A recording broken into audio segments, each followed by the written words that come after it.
What's up, everybody? Wow, that was terrible. What's up, everybody, and welcome back to another episode of the Commercial Kitchen Chronicles. I am joined by co-host Jason Latimer. We have a very special guest, Rhydon Atzenhoffer, HVAC R&D. You guys may recognize his face, and he's back on. And let me get this cough out of the way. I chose to smoke a cigar, and it probably was the best bet tonight. So, what's going on, everybody? But first, I got a quick ad read from our friends over at Viper from Refrigeration Technologies. Viper from Refrigeration Technologies is a secret weapon every tech should have in their pack. Safe, powerful, and engineered by real HVACR pros. Viper chemicals cut through grease, grime, and gunk without beating up your coils or your lungs. When jobs get nasty, reach for the green stuff that actually works. Viper, get in, get out, and get it cleaned right the first time. So what is going on, everybody? Hey, up? welcome, Thanks, man. Yeah, thank you for the invite. I'm excited. I don't normally do a live show, so let's see if I can embarrass myself really well for you guys. Keep doing what we've done in the past. We've only had one episode we had to pull down. I hope I won't cause that, but you know. No, that was a wild Cheers one. to the hitchhiker, everybody. If you've listened to the show, you know what I'm drinking.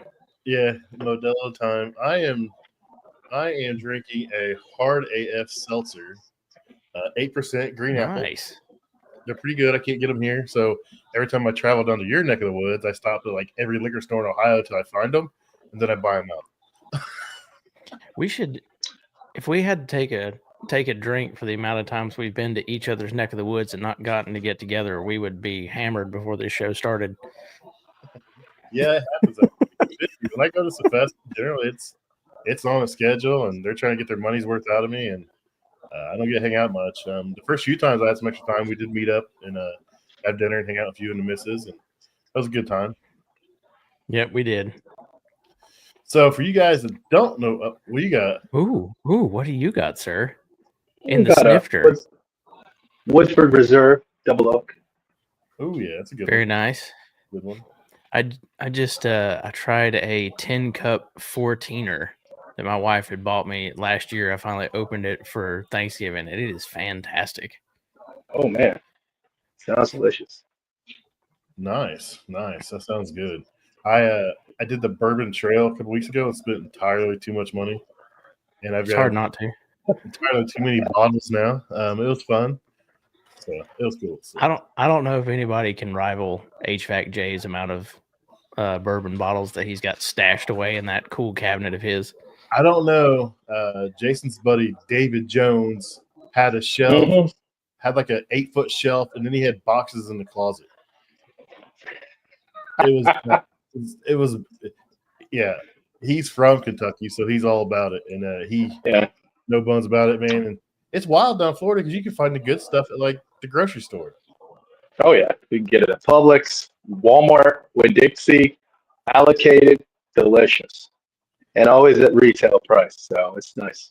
That's wild. That is wild. I remember seeing that in Louisiana when I was a kid. When we'd go back and go fishing with my dad, I always was like, it's not in our stores like this at home, Dad. What is this stuff? I don't remember seeing this before.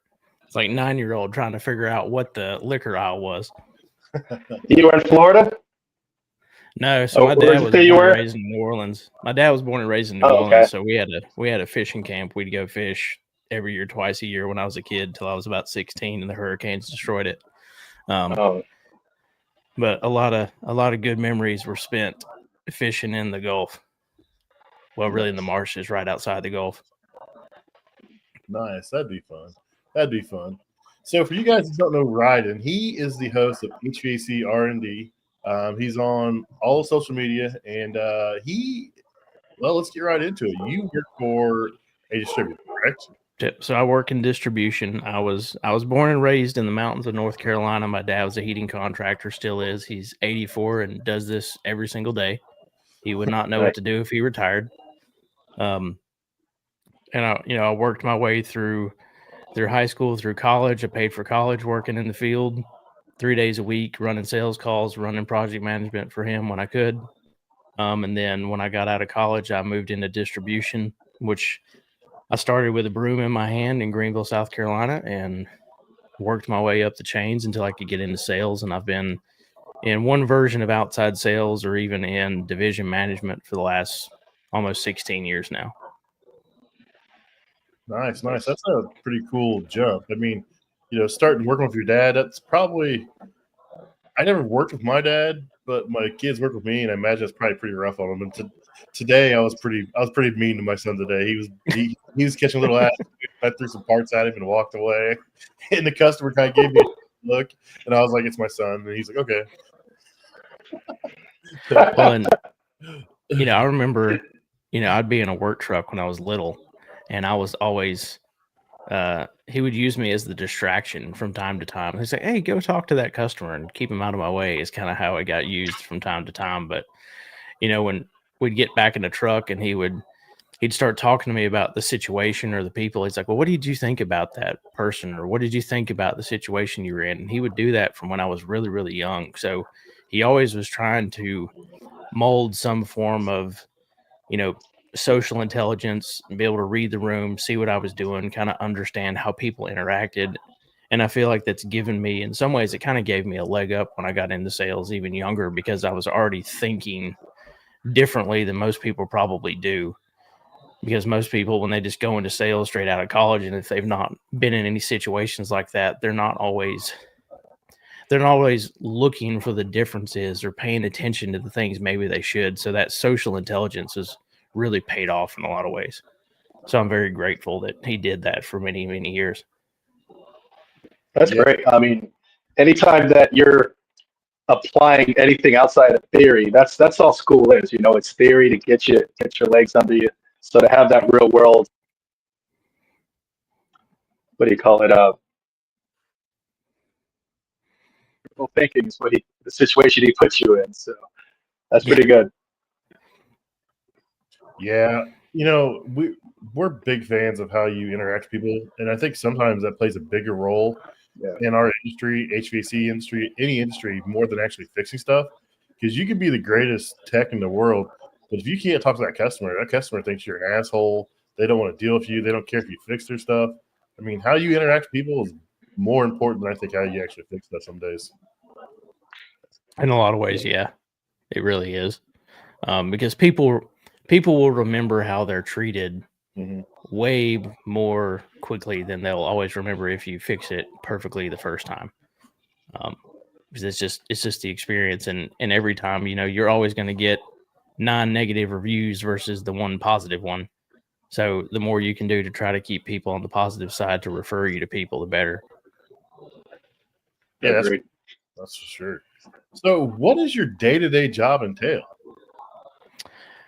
That's a good question. It varies from day to day. So where I am now, I'm an account executive, and my primary role really is focused heavily on new business. I've been a lot of things in sales for distribution. People are either territory managers or they're account managers, area managers, things like that.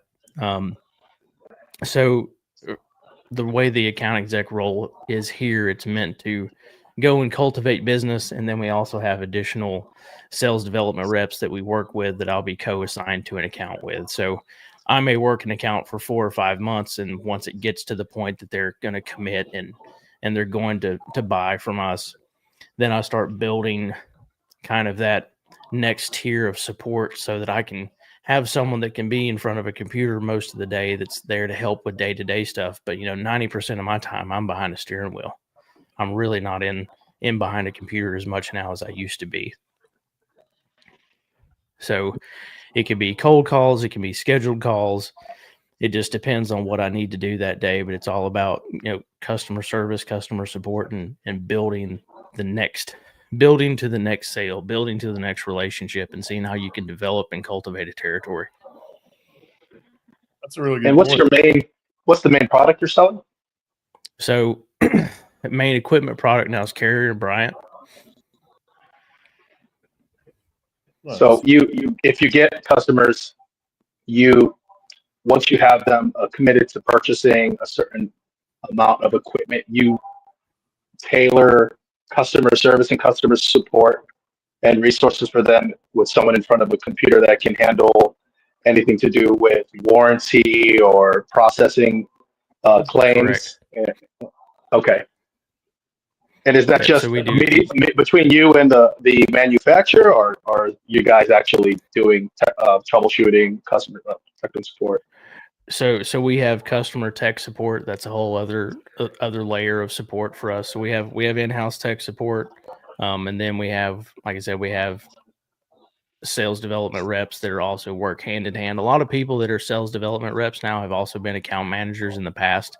They may just be to a point they don't want to travel as much as they did before. So they spend a bit more time in front of a computer. If someone's calling me, to place an order or to do certain different things that if I'm driving, I can't do, then, I'll be like, hey, call Josh, hey, call Lisa. Because we've got a whole different group of SDRs that I'll work with a sales development manager to help see, depending on territory wise, who gets assigned to them. And there's certain people that I have a lot of joint accounts with, and there's other people that I'm building joint accounts with. I've got a guy up in Asheville that he and I probably work about 60% of my accounts together, because I cover a lot of Western North Carolina and then some of Eastern North Carolina. Nice. So you're based out of the Charlotte area still, correct? Yep. So I live in Concord, which, if you know where Charlotte Motor Speedway is, it's actually in Concord. It's not in Charlotte. But it is the home of NASCAR, is between Concord and Mooresville, North Carolina. Almost every team is right around in there. Nice. Spend much time at the track?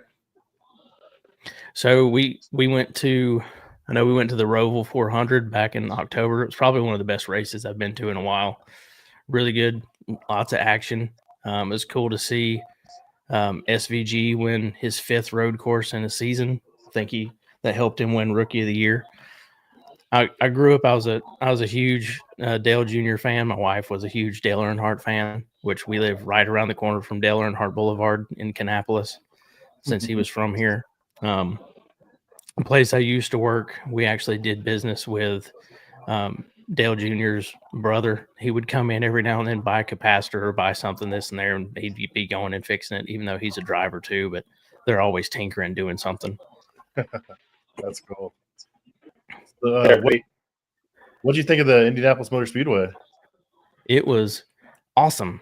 I wish I could have seen a little bit more of. I think they were running Indy Lights practice when I went to the museum. So Jason, I went up to Indianapolis to the Carrier plant about a little over a month and a half ago, right at the end of October, and I took a couple of customers to the Indy Racing Museum that was right there, and they were running Indy Lights while we were in the museum. But that's one of the coolest museums I've ever been to. They really did a good job in there. Nice. Yeah, that whole area is it's really tourist driven. I mean, there's a lot of stuff there for tourists to do. You get the museum, you have the golf course, you have the track itself. I was there. I ran an overtime call probably 4 weeks ago at the track, and they had McLaren had a paddock there. They were doing McLarens, I forget what actual series was they were racing, but it was Corvettes, McLarens, BMWs, all kinds of just supercars. And they were running the road course. I'm driving around inside the infield, and all of a sudden there's 150 just blow by me. I'm like, what in the world was that? It was a pretty cool experience. Well, and talking about road courses, they just built almost what looks like a private road course here in Charlotte. I'm pretty sure Rick Hendrick had something to do with it. But anytime they have car shows, a lot of times you'll see everybody in their Ferraris and their GT Porsches and everything are out running around on that thing. You can't really see as much of it as you can some of the other tracks because they put up a lot of fencing around it, but they're continuing to just build everything around the Motor Speedway to be this massive just racing complex between the drag strip and the dirt track and everything else.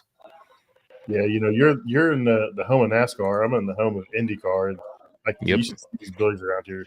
My son was working at he's like, I don't know what this place is. He's like, there's millions of dollars of cars. He's like, and they're stacked up the walls 6 wide. He sent me this video, and I was like, where are you? He's like, I'm at this place called Wheelhouse Social Club. It's a private club. I was like, dude, that's owned by Graham Rahal and his wife, Force, because he's married to Force.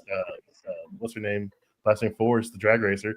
I'm like, you don't know where you're at? He goes, no. I was like, dude, you were surrounded by like some of the probably coolest cars that are out there right now. I said, I'm sure. I said, right across the street is their race, like where they build race cars, the Ray Hall Letterman, complex. I was like, you're like surrounded by like all kinds of stuff, and you have no idea where you're even at, dude. I was like, you're not going back. If you have to go back, I'm going back. Right? You can't appreciate this. Like, sent me a video trying to be a smart aleck, and I was like, dude, you have no idea where you're at, dude. It was pretty cool to see, though. But there's all kinds of stuff like that.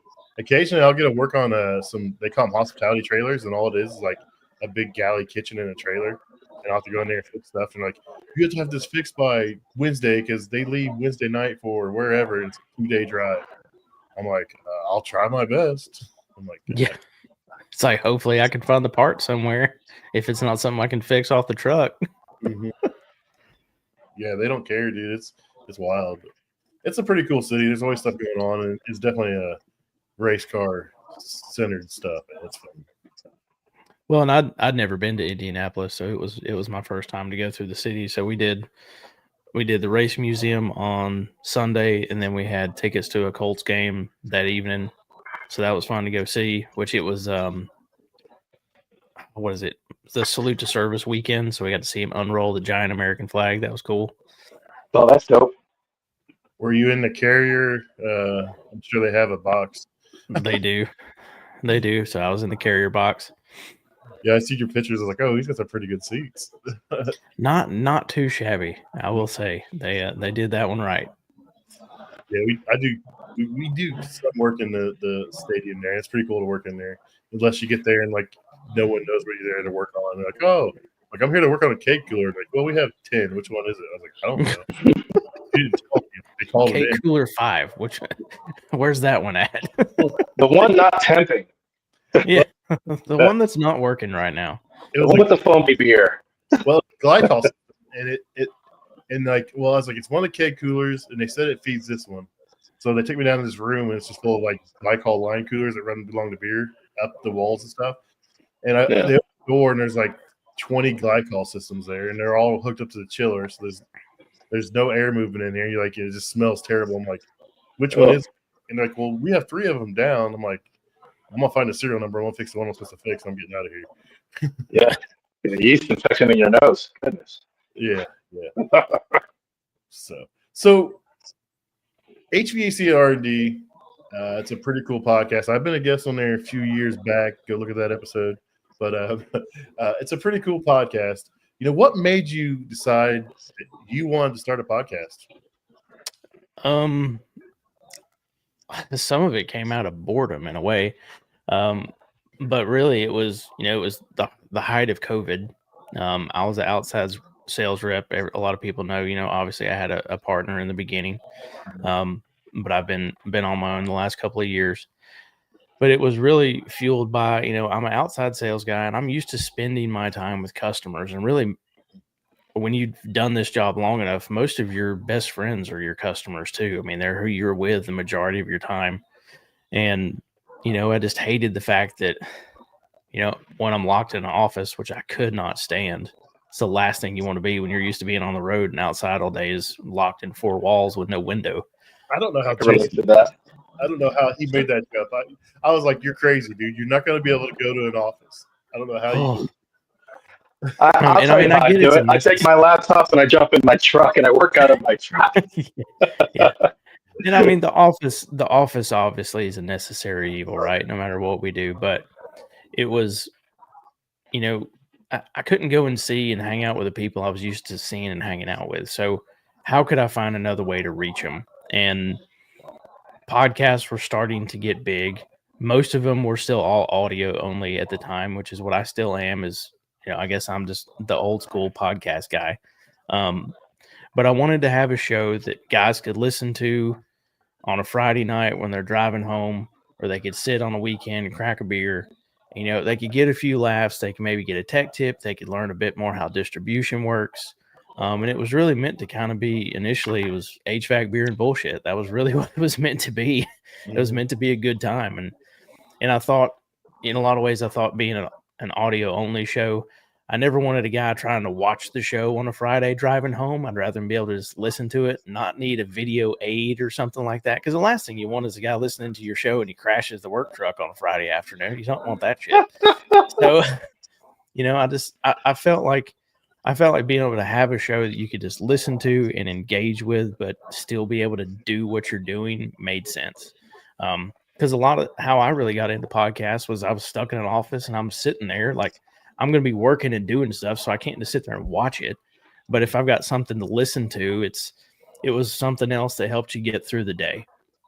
And that's really kind of how it came to be. And, a lot of the initial work for it was really through kind of August of 2020. And then the show launched the middle of November in 2020. So it just hit 5 years, which is crazy to think that I've done it this long already. But now it's my biggest thing the last couple of months is what can I do to make something even better or do more with it the next 5.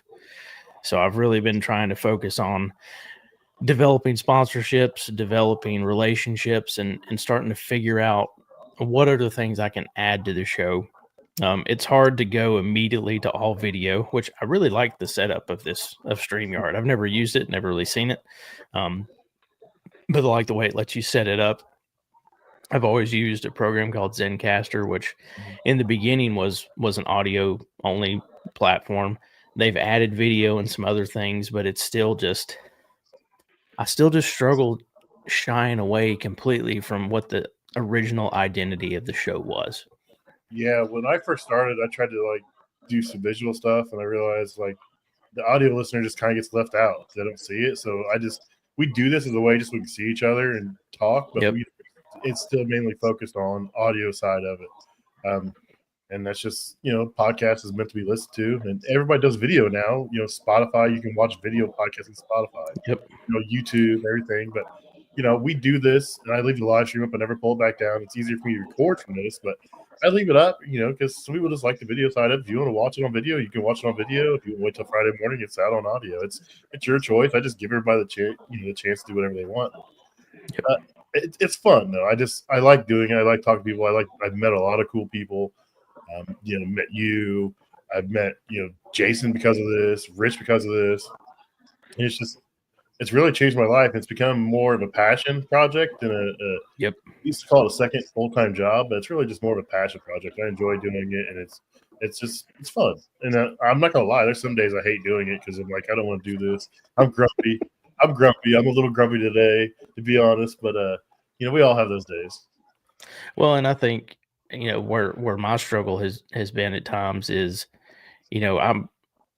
I'm gassed by the end of the day, and then sometimes it's hard to try to do this at night and do some other things. And from time to time, especially if I'm traveling, I've had to travel a whole lot more the last 7 months because I've had such a bigger sales territory. And, if you're going 4 hours from home and to stay a night or two, like you're not taking your rig to go record down, where you are for 3 or 4 days if you've got to be somewhere. So there's been some months where I didn't get as many shows out as I wanted to this year. I've been working to try to even start, maybe I'll batch a couple the same day so that then I can release them throughout a month to try to stack them up, because that's really the only way to do it. It gets hard to try to do everything at night sometimes. And, my wife, God love her, has put up with me building a career for many, many years. I mean, when we moved to Greenville originally, we were babies.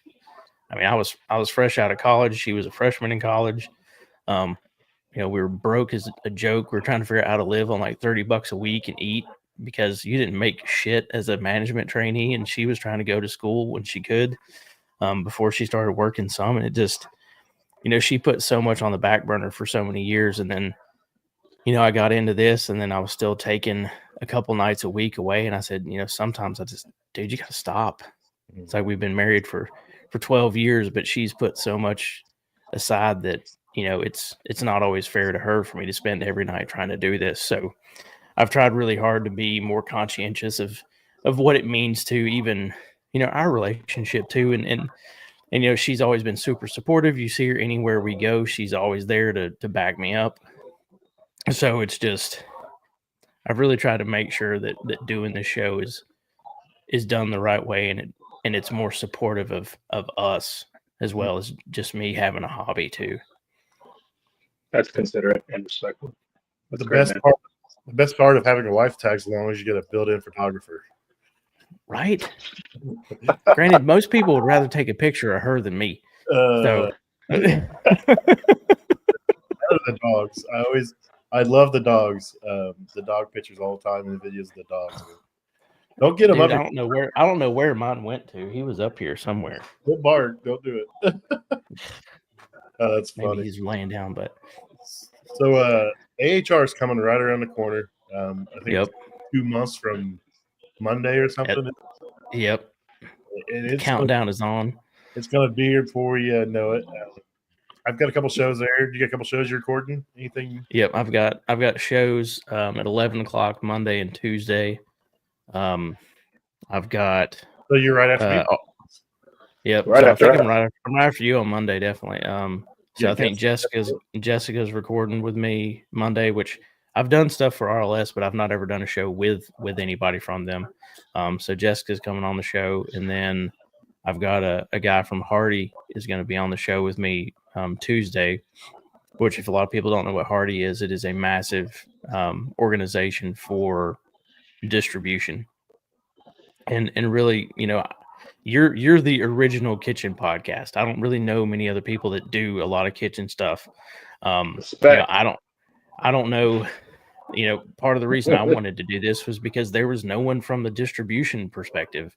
You know, everybody was a contractor or they were a rep, but there was nobody from that. I hate to say it. Distribution's the middleman. No matter what we do or say, we end up being the middleman. But there's no one that was doing it from this perspective.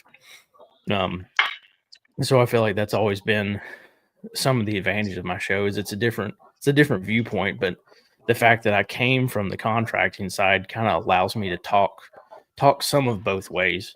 And I'm pretty far removed from the field. I mean, it's been 16 years since I was truly turning a wrench, but I still know what it's like to get in a work truck and get in the attic and get in a crawl space that you sure as hell did not want to get into. I got plenty of those stories just like everybody else does. So, and, you know, that's also always been, you know, an asset for me dealing with contractors on a day-to-day basis is because I know what their life is like. A lot of the reason I got into distribution was because there were a couple of really old school sales reps that were really good to my dad and I. There were plenty that weren't, but I wanted to go and be the sales rep that I wish I could always have had. Because I don't feel like there's enough people that get into distribution or really get into sales anymore that actually give a shit about the contractor. And some people won't like that opinion, but distribution's changed a lot. It's not the same as it used to be. And I think it's really important that we do a good job to actually be there for the contractor, because not enough people do it anymore. Hey, Rhydon, you know, with that being said, I would say that it rolls downhill. So you know when the contractor is not being treated well because they don't treat the customer well, unfortunately. Yep. And because it's just it's frustration. It boils over from every different angle. Yeah. I have contractors just profusely apologizing about certain prices, and they even share the prices, and they're a lot of it's just gone up, and the quality's gone down, and the service has gone down, and I get it. There's so many moving parts. As somebody who deals with approving a lot of equipment, whether it's refrigeration or HVAC, you know, I track this stuff. I'm more than interested in tracking the numbers and seeing how it goes. But I've seen the change over the years, and because the relationship isn't with the distributor, it's with that contractor. You know, so. Yep. And if you have a good contractor and they're telling you, hey, I'm not sticking this to you, you know, I want a long-term relationship. This is not me. I believe them, you know, if you have that relationship. And then where you say there are some contractors that don't treat you well, you know, I mean, everybody has a different story and whatnot. So, but yeah, I've had that as well. Well, and you know, you see it, you truly do see it both ways. Like you say, you talk about a contractor doesn't treat distribution well. I'll be honest. When I was younger, I would take a lot of shit from contractors. because when I was young, I didn't feel like I'd earned, my stripes yet. But I'll fire a customer now and not have a second thought about it, because my time is just as valuable as yours. And if you can't treat me as an equal in this situation, it's like, you need something out of this relationship. You need someone to bring value to you. Well, I also need a contractor that will be open and honest, and we can have true dialogue. And if shit hits the fan, we can talk about it. And there's plenty of times, I've had the contractor call me and just unload it, and just, I'll let him run. Just yep, F-bomb stew, everything else. And then it's almost like, all right, you done? Can we have a conversation and get to the root of the problem, and now we can fix it? It's like, everyone gets frustrated, man. But it's like, I can't help you if the only thing you are is frustrated. Mm-hmm. You can call and you can yell at me. You can do what you got to do. I got broad shoulders. I can take it. But there comes a point, I can't help solve a problem for you if you can't get to what the problem was. You're just so mad. Rhydon, what are some of the problems? Name a basic or the most popular one that might have them going sideways. Like, was there a drop the ball where there was left off the unit? Something left off an order. They're doing a change out for Mrs. Jones. Order gets dropped off at the shop, gets accepted. Then the guys loaded on the truck. They get out to the job and they realize, oh, we're missing this. Now, some of that could be on my guys. Some of it could also be on the guy unloading from my truck. Check your orders too. We're not perfect. I hate to say it. I wish we could be perfect 100% of the time, but we're all human. And there's a chance we can make a mistake. And if we make a mistake, I'm the first one. I'll go run and put it in the truck, and I'll take it to you if that's what it takes to get the thing fixed, or I'll find someone that can go and do it. But then there's also, it's delivery stuff, or it's, you had a unit, it's been in 6 months and something broke, compressor shot. Don't know what happened. It's either shorted to ground or something. I would say 90% of the time, probably 95% of the time, if you're going to have an issue with a piece of equipment, it's in the first year. Mm-hmm. Like, well and truly. And, and I mean, the thing is, if I've got a contractor that he and I have a good relationship, and me and him and tech support have a good relationship, and our tech support guys know they do work the right way, I know they do work the right way. They don't cut corners. They braze with nitrogen. They do things right. And they've got a problem, we're going to do everything we can to try to find a solution and help you. I've replaced systems more times than I can count because it was the right thing to do. It doesn't always mean it was the easy thing to do, but it was the right thing to do. It didn't feel good. And it didn't feel good for nobody, because we all took a haircut. But, sometimes you got to do the right thing by the contractor, and when you do that, you hope that the contractor can in turn do the right thing by you as a distributor. Now, if I've got a guy that's, never really buys from us, he pays us, he drags us out 60, 90 days, doesn't want to pay us, and then he calls me all of a sudden with a headache for something that more than likely it may or may not be our fault, it's a little harder to get the backing and the support to fix some of those issues. It all comes down to a relationship, and treat each other equally in a partnership and do the right thing by one another. So what can the technicians do to help build a better relationship with, suppliers and people like you? I mean, I know you try everything you can to make sure technicians and contractors are taken care of, but what can they do to help build that relationship with you? I'm sorry, Pat, I couldn't quite understand the last part of the question. It was breaking up really bad. Sorry. What can the contractors do to help build that relationship with you to make it better for you and them mutually? A lot of it is, we got to sit down and talk. We got to know each other. I need to know your guys. Let me come in for a team meeting when you're doing it. Let me bring them breakfast. Let's all hang out. Let's talk. If you've got issues that you're seeing in the field, or you've got things you need to tell somebody, tell me. Mm-hmm. Then I can take it up the chain. I can talk to tech support. I can talk to different people. We can find ways around problems. The other thing too is go to training. Learn, because stuff changes, and no matter how much I try to study or read, I can't keep up with how fast everything changes either. Oh man, things have And all changed so gotta much work in and the do it last few together. years. Yeah, it's insane how No. fast everything changes in our industry. I mean, when I first started doing this, I never thought Sure. things would go now. And the comfort cooling side is even crazier. I mean, you got communicating systems, variable speed compressors. I mean, you got all kinds of crazy stuff just to keep a house cool. It's wild.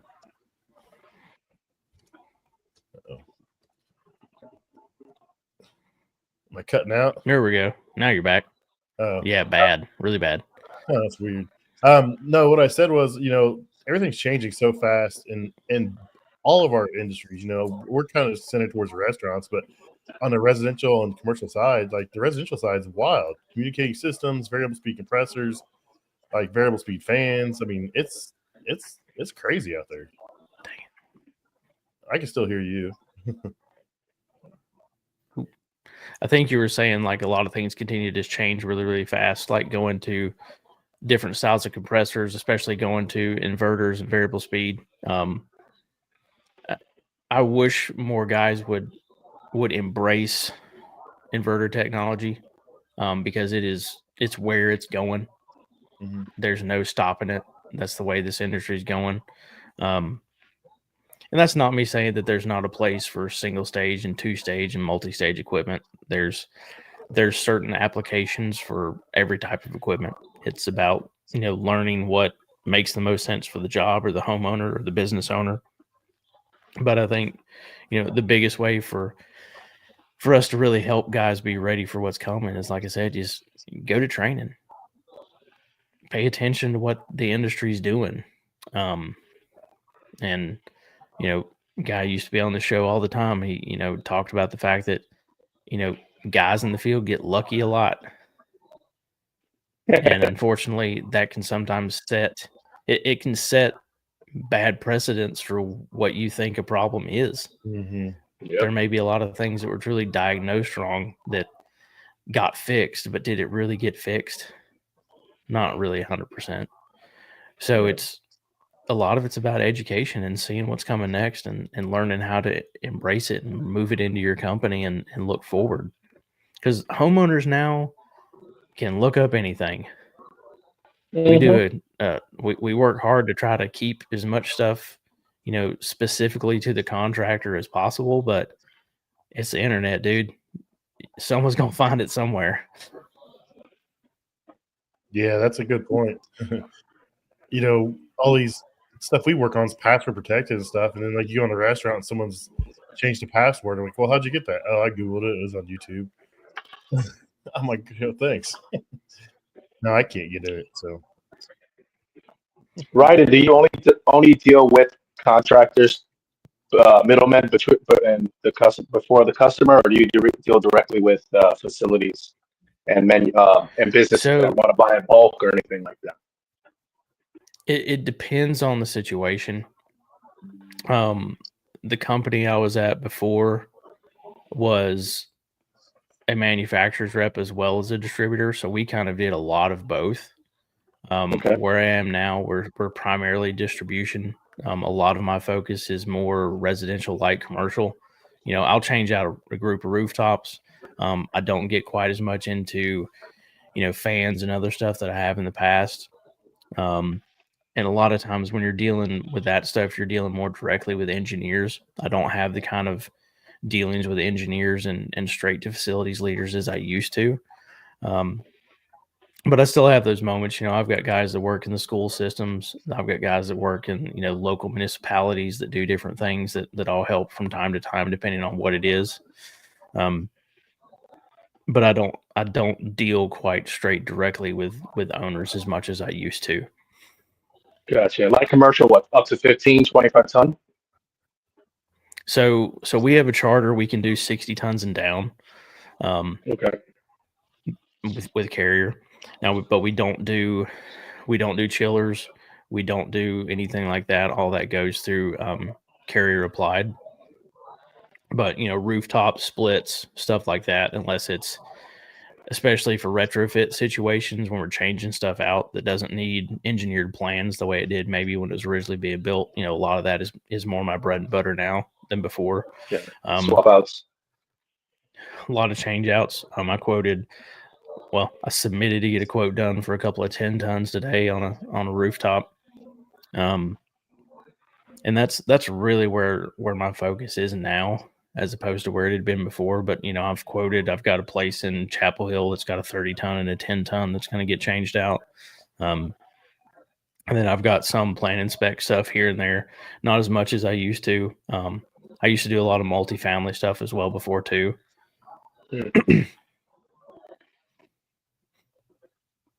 I've done, in a lot of cases, you name it, I've about done a good bit of it at one point or another in some way, shape, or form. No, that's interesting. So where do you see, how long have you been in the actual field you're in, and where do you see yourself in the next 5-10 years? Do you say in terms of in the field or where I am now? Just career wise, aside from the podcasting, where do you see your progression? I mean, you're already an executive. Do you see yourself doing this same thing for the next 5, 10, 15 years, or do you see some sort of I can't even say progression from where you are into something else, similar, same industry, higher up the ladder? I've been thinking a lot about that in the last couple of months. One, because I'm almost 40. I'm almost at midlife crisis time to really decide if it's what's going to happen next. It's coming. It's coming. I love distribution because I love being able to build relationships with multiple contractors. And I like being able to help guys figure out ways to do the things in their business they want to do. There's a lot of guys that spend way too much time working in their business as opposed to working on their business. I like that. And get that. Which I say that like I'm a word of the wise, but if you read a book called E-Myth Mastery, there's actually a version of it that's specifically for trades guys too. There's a lot of gold in that book. And a lot of things that it talks about is working on your business, not in it. You didn't start a business to be a contractor to create yourself a job. Yeah. If all you did was create yourself a job, you could have just went and got one. You got into this because you wanted to build a life and build a career. So find a way to work on it. Don't let the business run you, run your business. And sometimes it takes a lot of hard lessons to figure out. Yeah. Could I see myself at some point getting into consulting? Maybe. Have I thought about going back to the contractor side and working for a contractor? I've thought about it. I don't know. I'm never not going to listen to a good option. I mean, no one can be closed off to talking about things. Yeah, you ever see yourself in ownership, business ownership at all? Heck, I couldn't understand you on that one either. It keeps breaking up so bad, guys. I'm sorry. Oh, you're all right. No worries. My internet's being terrible. It was the whole house. I thought it was just me, so I'm back. But no, he asked if you ever considered going into ownership, if you want to be own a contracting business or maybe a consulting business. I've thought about both. I've definitely thought about both. No offense to working in distribution the way I work in it. Have I thought about what it would be like to build my own distribution company? Sure. If there's a single distribution person that says they hadn't thought about what it would be like to run their own distributor, they're all lying to you. At some point, we all thought about it. And I think some of that's just because all of us want to see things done the way we want them to be done. We're all either dominant or influence, pushed. Where most of us are people that are in sales. Not everybody, but most of us are people, and it's fun to want to build a business that's around taking care of people. And Trust me. I mean, those thoughts will always run through your mind. and I love what I do. Yeah. I wouldn't be able to put up with it if I didn't like what I do or like the people that I deal with majority of the time. Everybody's got headaches no matter where you work. Mm-hmm. But I've thought about it. There's just, I don't know. There's still plenty of time for it too, as crazy as that sounds. At 40, definitely plenty of time. That's for sure. So if someone was to come to you and they're interested in getting a job either in wholesale or as a contracting business or, be an installer or service, what would you tell them? What would I tell someone that was interested in it? Yep. No one can take away what you learn how to do with these, for one. Learning a trade is, no one can take it from you. If you want to get into it, I think in a lot of ways before you go to distribution, I think you should have some field experience because, and I think for guys that maybe they're tired of being in the field, maybe you should go to distribution. Because one thing that distribution lacks from time to time is people that have true real world experience that understand the perspective of the guy that they're talking to on the phone or that's pissed off at the counter or or anything of that nature. I think it's very important that the guys can understand what each other's day-to-day is. So I think there's ample opportunity for both. I remember in October of 23 when I did the AHR Workforce Development donation with Prosser Career Academy in Chicago, which was probably one of the coolest things I've ever gotten to do. I never, starting this show, I never would have imagined I would have gotten to do something like that and go to an inner city school and donate equipment to try to change kids' lives. That's probably one of the most rewarding things I've done. And I remember there was, part of the presentation that I gave, and Dennis was there too, but part of the presentation we gave was I wanted to show kids that there's more to HVAC than just turning a wrench. Because I think what scares a lot of people away from this industry is thinking that the only option you have is spending your day in a work truck or in an attic or in a crawl space or being out in the elements. And unfortunately, that's not the case, but that's the way everything gets shown to people. And, there was this young girl in the front row and I was like, well, what do you want to do? What's your goal? She's like, well, I want to get into marketing. I was like, fantastic. I said, HVAC guys need marketing people too. I said, because we need people that work for a manufacturer that build brochures and run social media. Contractors need someone that's managing their social outreach and other different things and their path to market. I said, but if you actually understand what this trade is, think about the step up you have if you were to go market for it, because now you have a basis of understanding of what all of us do. It's one thing to just go to school, get a marketing job, and I'm selling soap or I'm selling whatever. But to be able to understand a trade and then go into a role where you're actually helping people learn to understand that trade, then you have a different perspective, because you can look at it and be like, well, what did I think about it when I was doing this? Maybe that will resonate with the person I'm trying to market to. And that goes for any of it. I mean, we need CPAs, we need customer service people, distribution and contractors need all the same jobs. Mm-hmm. It's just at a different part of the industry or the business. And people that understand it can transition into those other roles so much easier. And just like the contractor workforce is drastically dropping because of people aging out, it's the same in distribution. It's the same across the whole industry.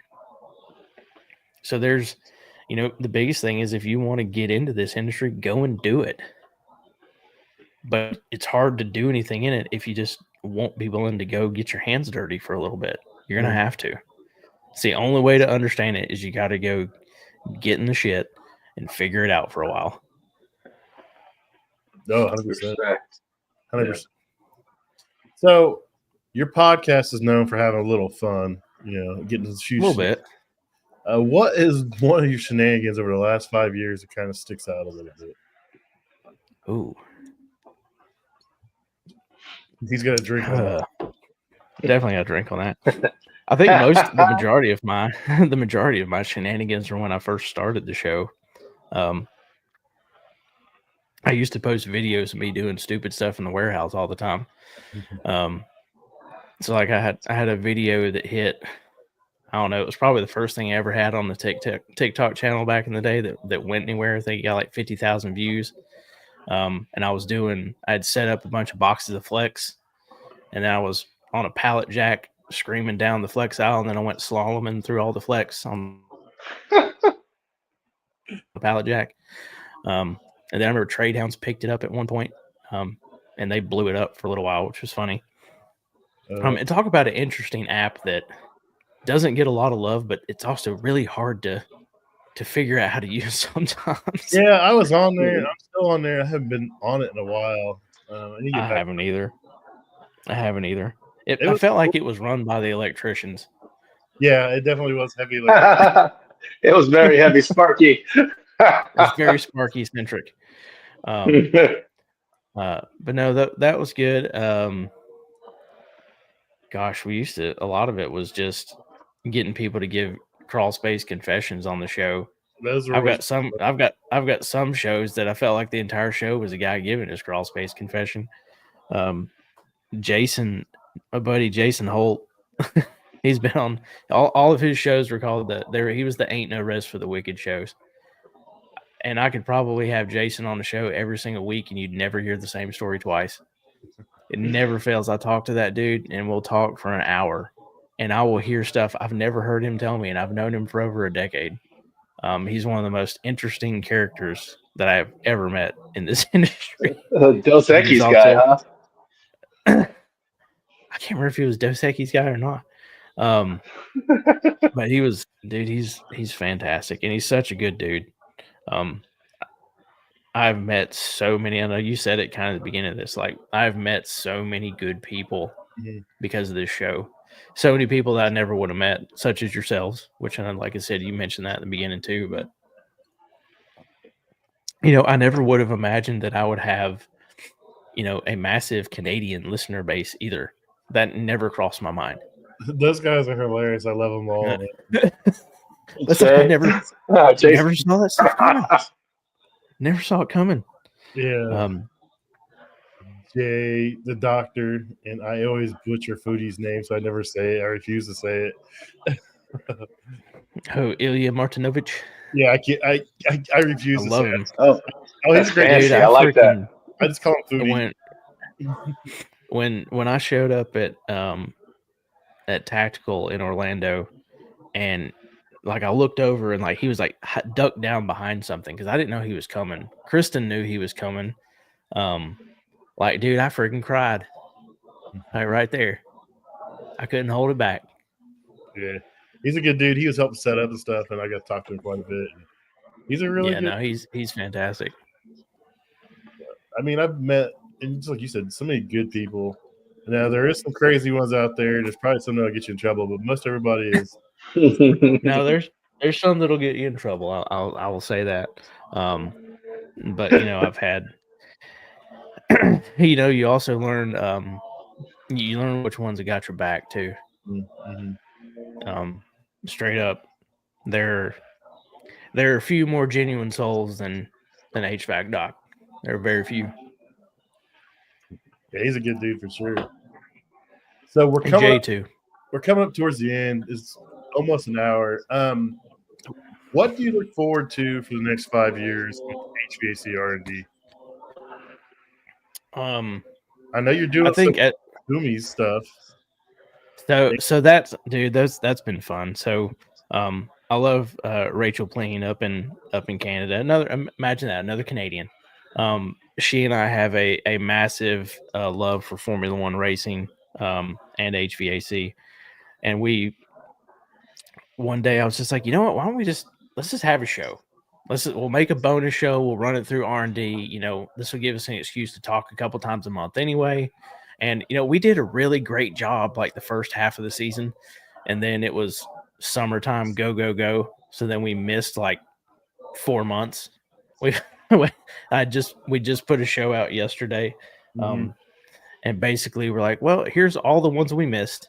And here's the few that are coming. But that's been a lot of fun. I think, you know, being able to grow that with her and do some things is really fun. And I think, you know, as the show grows in prominence, I want to see it be able to do more things for the trades, more things for the industry. I didn't start this show to pump my own ego. That's not what it was for. I started this show for everyday guys like us that we also, all the rest of us just want to know that there's a bunch of other good dudes that do this, a bunch of other good women that do this. And my show is always meant to be, if you've got a good story and you want to come tell it, microphone's open, bud. Microphone's open, sis. Come do it. Because the more we put out there what we do, and the more people that see that, the more people that are willing to do the same thing, the more people that realize that we live, you know, in a world that can embrace the trades and we can be a good industry and we can be a positive to people. There's no negative stigma for being a tradesperson. There shouldn't be. We keep your world running. That's for sure. I want to see good come from it. Whether people know it's with me behind it or not. It's what I want it to do. Nice. I mean, if you're putting, you know, good people forward and you're doing it for the right reasons, you're going to be successful. You know, I get caught chasing numbers, chasing this, chasing that, and then I'll get down on myself because I'm not where I think I should be or where I want to be, and then I'll get a message or there'll be a comment on one of the videos, and it reminds me that, you know, I'm where I need to be right now. Yep. And this, and you know it as well as I do, this can be freaking tough. Oh, yeah. Like you can get burnt and you be like, God, I don't know if I want to do this anymore. You know, you get wore out, you know, work's kicking your ass, then the show's kicking your ass, and you're like, oh, what am I going to do? But then you just like, I can't think of the guy's name that sings this new song, but it's that getting back up's the only backup plan you need. Nice. Like, I feel like that's such an anthem for trying to burn the candle at both ends doing this sometimes. But, you know, it's you do it for the love of the trades. That's why we do this. I remember when I first met you in person in Chicago, AHR, and we were in that back green room, and there was all kinds of stuff going on with you, and I just remembered just kind of the impression that you gave just when I was talking to you back there, and then having a better understanding of what was going on at the time, and then seeing you still perform and whatnot. I thought it said a lot about what you do and why you do it. So just wanted to say that without going into a lot of detail. No, I appreciate that. And, you know, it's whether something that sucks is going on or not. It's very important that you know what it means to be a professional in this industry. You can't let that other stuff stop you from doing the right thing or doing what's required of you at the time. You gotta just, you know, and unfortunately I've had a lot of experience with things that we've had to go through, and with dealing with health issues and other different things in the family, that sometimes, dude, you have to be really good at compartmentalizing. And sometimes it's hard to say that, and sometimes people are like, don't get it, but you have to, because more people depend on you than just yourself. Great. Ooh, that thing was loud. So, yeah, I fully get it, man. when I started this, I never thought I'd be where I'm at now, and I am thankful for it 100%. The friendships, the fellowship. And, we've talked for 3+ years now. We've met in person outside of trade shows. We've met at trade shows. Randomly text each other. And it just shows that this industry, no matter what sector or side of it, there's a place for everybody. There is. I look forward to seeing you again, brother. No, you guys too. And I think, the most important thing about what we do is whether you see me on a show or you see me on the street, I am the same person. Mm-hmm. I didn't do this to be somebody else. I did this to be me. Yeah, and that's what I hope anyone that listens to the show, anyone that meets me, spends time with me, knows that I'm just going to be me. I want you to appreciate me because I'm going to appreciate you being yourself. And, let's have a good time. Let's celebrate our successes. And that's right. Keep it real. Celebrate each other's successes. That's another thing. Be proud of your boys. Mm-hmm. I saw I read something that yesterday. It was either yesterday or today that says 90% of being a dude is making fun of your friends to their face and then supporting them behind their back when they don't know it. I love that. I love that. 100%. That's when you know your friends. When you can give each other crap, but you got each other's back, that's when you know your friends. Yeah. Last year at Tactical Awards, we were nominated for Podcast of the Year. You were as well. And then our good friend Brett Wetzel won it. And I was like, if I'm going to lose to somebody, I'm glad it's one of my friends. No joke. No joke. I know what it's like to feel that twice. Not this year. Not this year. I'm curious who the nominees are this year. Well, if you I was like, man, if it's gonna, what'd you say? If you get on the latest version of Tactical Magazine, he actually listed all the nominees. No, I hadn't looked at it yet. I just got the email today saying that the digital version was live. He didn't say what they were nominated for, but if you know who they are, you can probably figure out some of them. So. All right. Well, dang it. Now I got to go read. Yeah, you got to scroll through. I don't remember the page. I just tell you, but scroll through. There's a lot of good information in there. Some good articles, some good write-ups, and some good people. It's another great episode. I didn't contribute this quarter, but I'm trying to get back online for next quarter and help out. So I've got to get back to putting my articles out because I've been running the Rambling Rhino stuff. I'm so sporadic with it because I got taking enough time to try to do the show. I've not putting stuff together as much as I used to. I used to write all the time before I got into podcasting and stuff. I was a paid sports writer as a second job for years. And I did that for 4 or 5 years before I just was like, I need to focus on distribution for a little bit to really build a territory. And then years later, old COVID rolled around and then this whole mess started. And here we are now. Writing's fun.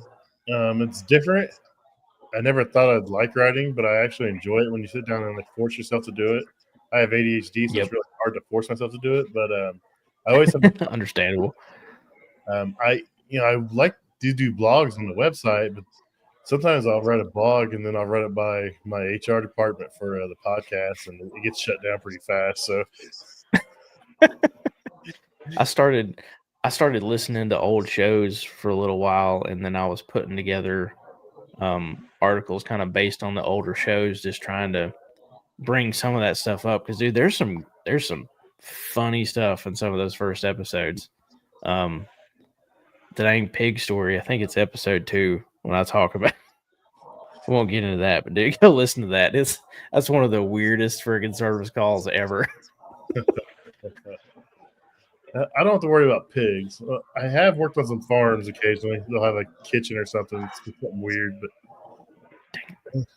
pigs. I can't hear you, Pat. My internet's being terrible. I'm gonna go ahead and shut this down because my internet's about to crash again. So, everybody, make sure you support HVAC R&D. Check out Rhydon. I'm gonna link all the social medias and everything. But anything you want to tell everybody before we go? He's staring off. No, guys, I just want to say thank you so much for all. Absolutely. No, it's Really great talking to appreciate you, man. And like I said, I'm gonna link everything you have out there. I really appreciate what you've done. You know, you were one of the ones I listened to before I got started. It was like, yeah, I can do this, man. I can do this. It's awesome. All right, thanks, guys. Have a good Oh, night. see, I didn't know that, man. That's awesome. Nice. Peace, everybody. See you.